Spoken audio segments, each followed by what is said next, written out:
দেখতে দেখতে আজ 12টা বছর হয়ে গেল। অসুস্থ ছেলেটাকে নিয়ে ওই চিহ্ন কুড়ে ঘরটার মধ্যে থাকি। নুন আনতে পান্তা পুরোয়।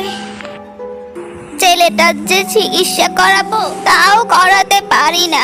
চিকিৎসার অভাবে ছেলেটা মরতে বসেছে। আমার শেষ সম্বল আমার ছেলে। ওকে ছাড়া যে আমি বাঁচবো না।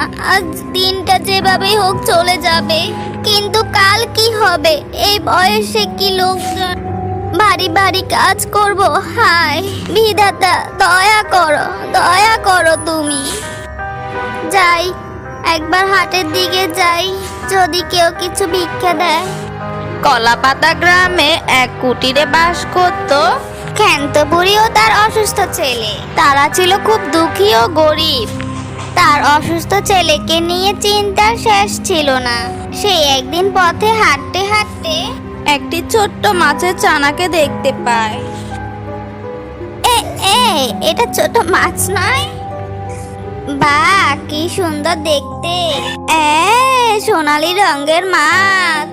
এটুকু মাছ খেয়ে তো আর আমাদের পেট ভরবে না। ওকে ছেড়ে দেওয়াই ভালো হবে। ওকে এমন সুন্দর দেখতে, ওকে পুকুরেই ছেড়ে দেব। এই বলে বুড়িমার পাশের পুকুরটায় মাছটাকে ছেড়ে দেয়। এরপর বুড়িমা তাদের ভাত চাপাবে বলে তাদের পুকুর থেকে হাঁড়ি করে জল আনতে আসে। আর অবাক কাণ্ড হয় তখন। বুড়ি পুকুরে হাঁড়ি ডুবাতে জলের বদলে এই হাঁড়িতে মাছ কিলবিল কিলবিল করতে থাকে। একটু দেখে হাঁড়ি পেলে দৌড়াতে যাবে, এমন সময় সেই সোনালী মাছটা বলে উঠে, ও বুড়িমা, ভয় পেও না, ভয় পেও না। আমি স্বর্ণমণি, তোমাকে সাহায্য করব বলেই তোমার কাছে ধরা দিয়েছি।